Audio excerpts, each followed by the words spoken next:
الله ربي والإسلام ديني ومحمدا رسول الله. Assalamualaikum warahmatullahi wabarakatuh. Waalaikumsalam.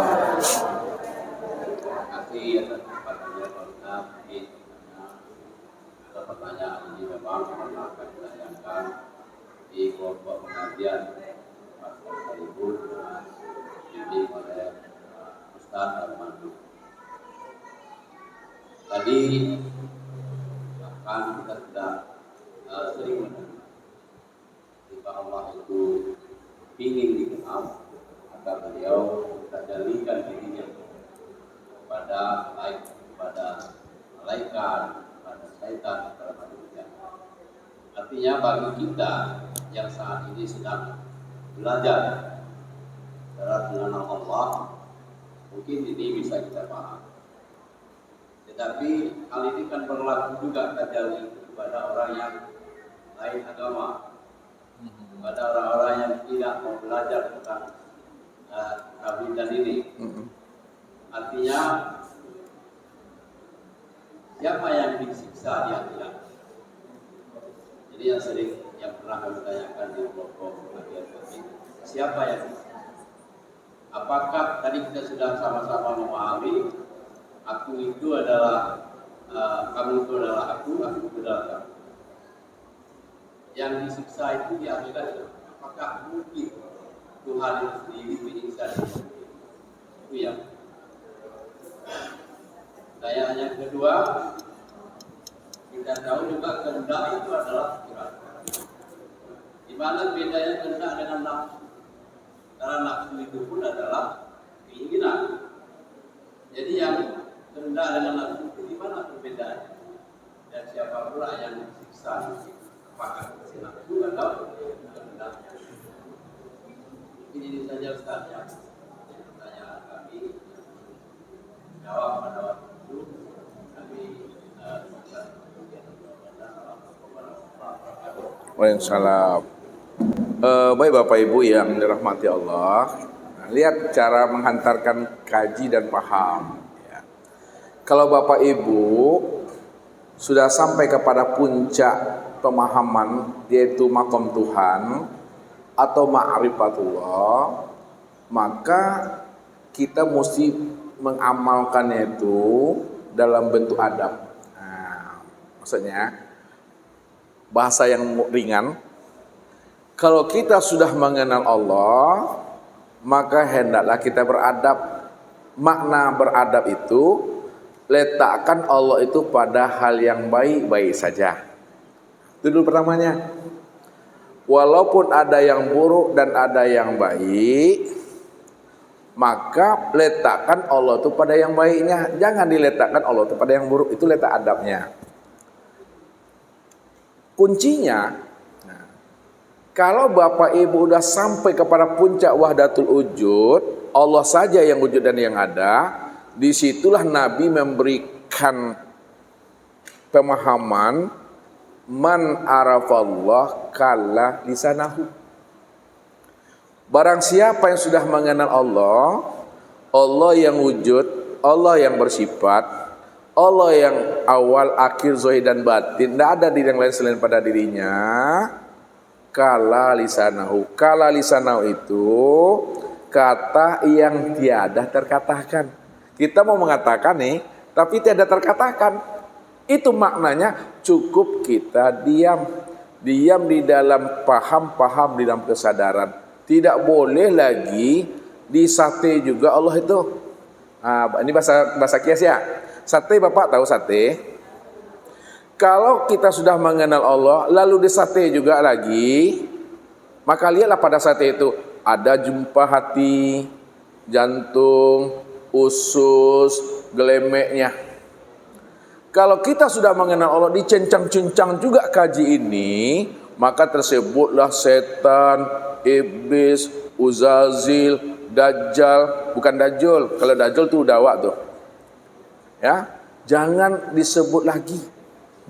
Kalau bukan dia, siapa memangnya? Kalau bukan dia, siapa sebenarnya? Apakah ada yang lain selain daripada dirinya? Kalau ada yang lain selain daripada dirinya, telah ada dua wujud. Kalau sudah ada dua wujud, dua Tuhan di situ. Jadi, ini Ustaz dudukkan di ma'rifatnya dulu, biar ada adab nih kita. Kalau Bapak Ibu sudah kenal Allah, memang Allah cuma satu-satunya, tidak ada pertanyaan lagi. Tidak ada yang mesti Bapak Ibu tanyakan lagi. Karena ada puncaknya di ma'rifat, cukup diam saja. Cukup disadari dan dipahami saja. Jangan disebut-sebut apalagi ditunjuk-tunjuk. Contoh, ini contoh lagi nih ya. Kita sekarang muzakarah di masjid Raja Usmani. Lalu Ustaz bertanya sama Bapak Ibu. Bapak Ibu, Ustaz mau nanya, masjid Raja Usmani itu yang mana Bapak Ibu? Coba jawab. Gimana nih? Yang serius lah. Masjid Raja Usmani itu yang mana ya Ibu? Ini, itu dinding. Ini tiang. Itulah maksudnya. Kalau Bapak Ibu udah paham Masjid Raja Usmani itu yang mana, ketika Ustaz bertanya sama Bapak Ibu, mana Masjid Raja Usmani itu Bapak Ibu? Ini ya Ustaz, ini keramik nih. Ya, ini tiang nih. Akhirnya, ini ya, atau maksudnya Bapak Ibu Raja Usmani.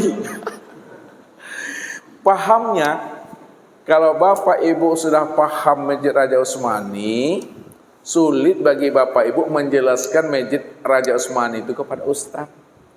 Kecuali Bapak Ibu memahaminya dengan cara kias.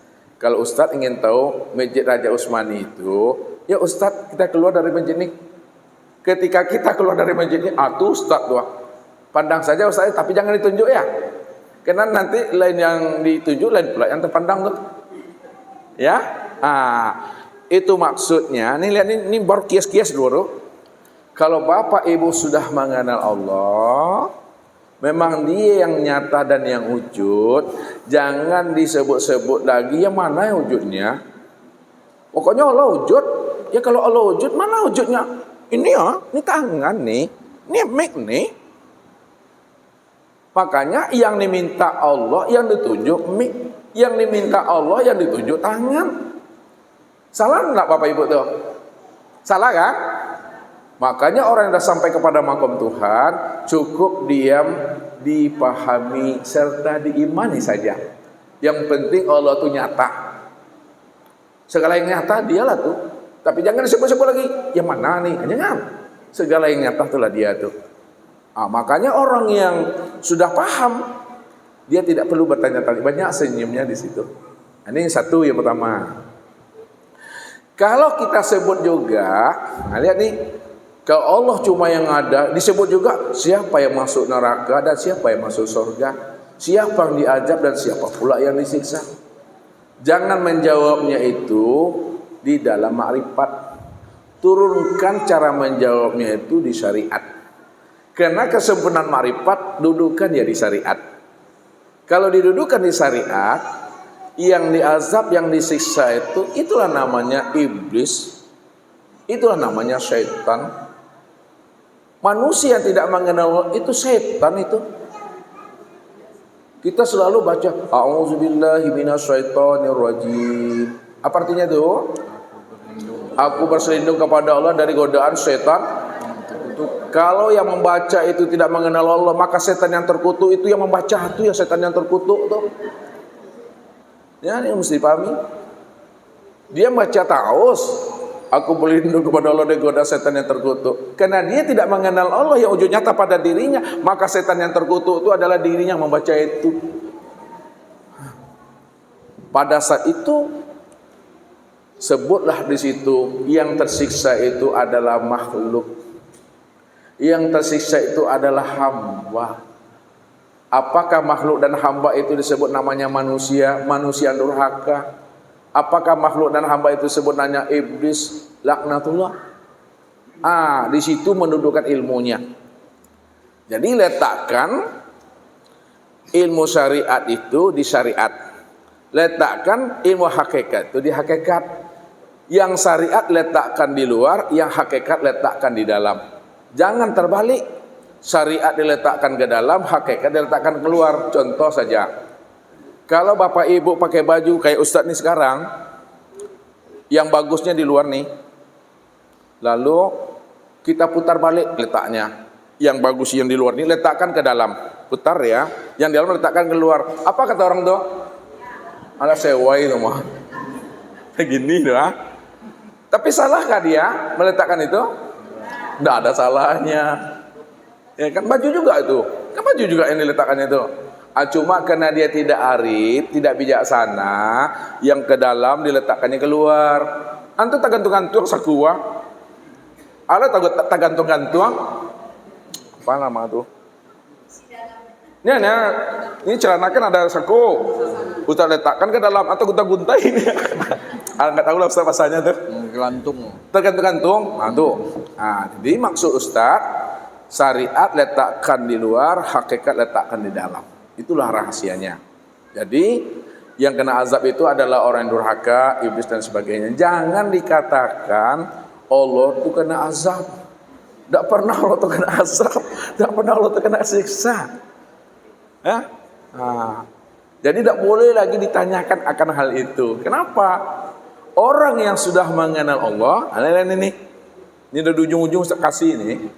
Orang yang telah sampai pengenalannya kepada Allah, sulit bagi dirinya untuk bercerita tentang Allah. Apalagi bapak ibu yang belum kenal Allah masih meraba-raba, seenaknya aja bercerita tentang Tuhan kan azab. Bisa. Kenapa? Karena Allah itu tak bisa disebut. Allah tak bisa disebut, tak bisa diceritakan, tak bisa dijelaskan. Bagaimana mungkin bapak ibu bisa menyebut Allah padahal diri bapak ibu nggak pernah ada? Yang tidak pernah ada, bisakah dia berkata? Allah tuh yang nggak bisa disebut, karena dia tidak pernah bisa disebut, nggak bisa dianalisa, yang membuat panik aku, itulah dia menamai dirinya dengan Allah tuh. Itulah maknanya Allah tuh nggak ada artinya, tidak ada, kosong. Makanya bukan kata Allah itu yang Allah. Apakah lafaz Allah itu yang Allah? Bukan. Kalau bukan lafaz Allah itu yang Allah, lalu yang Allah yang mana? Ingat kata Allah, wa minan nasi may ya'budullaha ala harfin. Ada sebahagian daripada manusia, dia mengaku mengenal dan mengingat aku, padahal yang diingatnya dan yang disembahnya bukan aku. Yang diingat dan disembahnya adalah lafaz Allah, huruf Allah dan tulisan Allah. Kalaulah kita berkesimpulan lafaz Allah dan huruf Allah itu yang kita kan Allah, lalu itu yang kita tanam ke dalam hati kita, itu yang kita tanam dalam akal pikiran kita, maka artinya kita telah menjadikan lafaz dan tulisan Allah menjadi berhala dan sembahan di dalam hati dan pikiran kita. Makanya berbahaya. Apa kata Rasul? Man abdal asma dunal makna fahuwa kafir.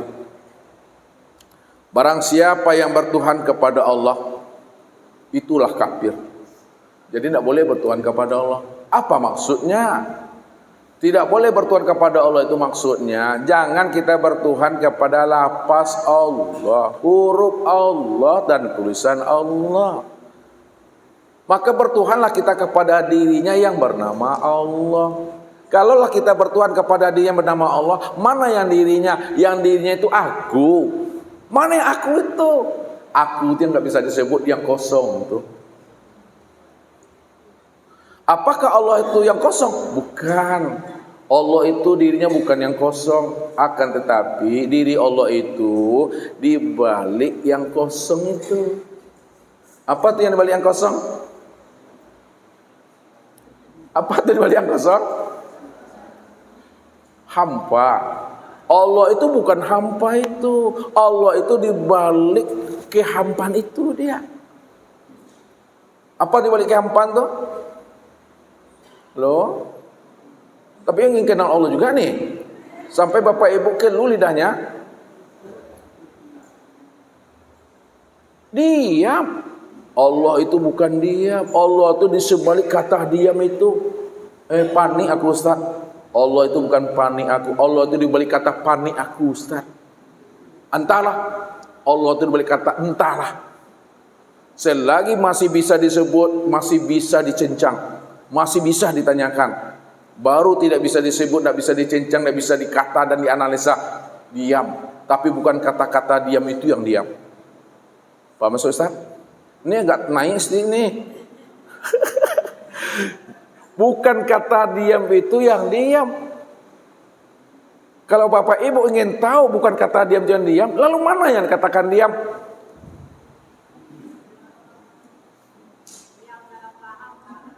Tidak ada diam dalam pahamnya. Bukannya. Nah, Ustaz mengantarkan dulu. Untuk mengantarkan ini ya. Usolli fardhu zuhri arba'a rakaatin ma'muman mustaqbilal qiblati adaan lillahi ta'ala. Itu apakah niat? Kalau niat itu niat apa tuh? Itu lapas niat. Usolli, lapas dikeluarkan melalui tenggorokan, dua bibir pakai lisan. Kalau itu adalah lapas niat, lalu mana yang niat menurut Bapak Ibu itu yang mana? Yang dalam hati itu yang mana tuh? Yang dikatakannya yang di dalam hati, masuk angin nanti itu. Yang dikatakan niat, makhataro bibalika. Apa yang terlintas, apa yang terbetik, yang terbesit di dalam hati itulah niat. Berarti yang terlintas dan terbetik dalam hati itu adalah la sautun wala harfun. Tidak ada kata dan suara. Rupanya kata hati tidaklah ada kata dan suara. Itulah niat itu. Pertanyaan Ustaz. Nah, lihat pertanyaan yang sudah mengantar ke situ ya. Ketika Ustaz duduk berdiri sekarang nih, tahukah Bapak Ibu apa yang akan Ustaz sampaikan sama Bapak Ibu? Itu yang niat tuh. Bapak Ibu tidak akan pernah tahu apa yang akan Ustaz lakukan sebentarnya. Itu yang niat tuh. Maknanya, ya, kalau kita ingin mengkaji Allah, ya, itu artinya cukuplah hening saja. Hening di dalam kehening. Apa? Ketika kita hening, apa maksud hening tuh? Diam. Diamkan akalnya. Diamkan hati. Diamkan perasaan. Kalau akal sudah diam, hati sudah diam, perasaan sudah diam, maka ketika di dalam keheningan diam itu, tuh dia tuh. Mana yang tuh dia tuh? Yang turun naik itu dia. Memandang. Oh, yang memandang tuh dia. Oh, mendengar tuh dia. Yang bergerak tuh dia. Itulah maksudnya. Tidak boleh disebut. Makanya orang-orang tua kita dulu kalau ingin mengajar ilmu ma'rifat kepada anaknya, kalau kamu ingin kenal Allah, siapa Allah tuh? Duduk kamu sini. Duduk. Diam kamu situ. Dah nampak Allah. Tujuan orang tua tadi, dan nampak Allah tadi itu ketika diam itulah terasa. Apa tuh? Itu yang hidup tuh dia Tuhan. Yang hidup tuh yang Allah. Nah, kesimpulannya. Ini kesimpulan gini. Itu mengantarkan syariat sampai marifat nih. Antara tubuh dengan ruh yang sebenar ada yang mana? Ruh. Kalaulah ruh yang sebenar ada, lalu tubuh ini apa bagi ruh? Kenyataan. Antara tubuh dengan ruh mana yang sebenar ada? Yang wujud. Kalau ruh yang sebenar wujud, lalu tubuh ini apa bagi ruh? Kenyataan ruh atau kezahiran ruh. Kalaulah tubuh ini kezahiran ruh, siapa sebenarnya tubuh itu? Itulah ruh. Itikotkan kalau mati. Jangan bertubuhkan jasmani tapi bertubuhkan ruh. Ini yang ruh tuh. Nah, itu nih ya. Kalau Bapak Ibu sudah paham ini yang ruh itu, maka biasakanlah ngomong dengan ruh, dengan anak tuh. Jangan biasakan ngomong dengan tubuh. Kadang kita memandang anak itu tubuh aja, makanya nggak mau dia dengar. Karena tubuh ini patung. Biasakan ngomong dengan ruhnya tuh. Karena ruh itu ini, karena nyata dia pada tubuh. Yang tubuh inilah ruh yang sebenarnya. Nah, dua. Ruh dengan Muhammad, mana yang sebenar wujud? Muhammad. Kalau yang benar wujud Muhammad, ruh ini apa bagi Muhammad? Kenyataan Muhammad. Kalaulah ruh ini kenyataan Muhammad, siapa sebenar-benarnya ruh? Muhammad. Itulah Muhammad. Oleh karena itu, jangan bertubuhkan ruh, bertubuhkan Muhammad. Zahir batin nih, antara Muhammad dengan Allah, siapa yang sebenar wujud? Allah. Kalau Allah yang sebenar wujud, siapa Muhammad itu bagi Allah? Kenyataan Allah. Kalaulah Muhammad ini kenyataan Allah, siapa Muhammad itu sebenarnya? Allah. Jangan bertubuhkan Muhammad, bertubuhkan Allah sajalah. Kalau udah bertubuhkan Allah, itulah dia, memandang Allah, mendengar dia, berjalan dia semua itu. Pada saat itu rahasiakanlah diri Allah itu pada diri masing-masing. Jangan Allah dikatakan diri Bapak Ibu, jangan diri Bapak Ibu disebut Allah. Allah bilanglah Allah, diri Bapak Ibu bilanglah diri Bapak Ibu. Walaupun diri Bapak Ibu dibilang diri Bapak Ibu, tapi Bapak Ibu paham diri Bapak Ibu bukanlah diri Bapak Ibu. Akan tetapi diri Bapak Ibu itulah wujud nyatanya Allah itu. Itu maksudnya. Setelah itu munculkan adab, letakkan Allah itu pada hal yang baik-baik. Begitu Pak, panjang jawabannya Pak ya. Jadi maksud Ustadz, kalau kita sudah mengenal Allah, jangan diturunkan dia ke syariat lalu kita bertanya, siapa yang masuk neraka, siapa yang masuk surga? Berarti Allah ada di surga atau di neraka Ustadz? Dua tuh. Jangan itu, turunkan dia ke syariat dia. Kalau Ustadz tanya, mana yang surga dan mana yang neraka, kan bingung nanti itu. Karena itu Bapak Ibu tidak pernah mau tanya sama Ustaz, yang nggak usah jawab, yang lain aja dulu. Allahu Rabbi wal Islamu dini wa Muhammadan Rasulullah.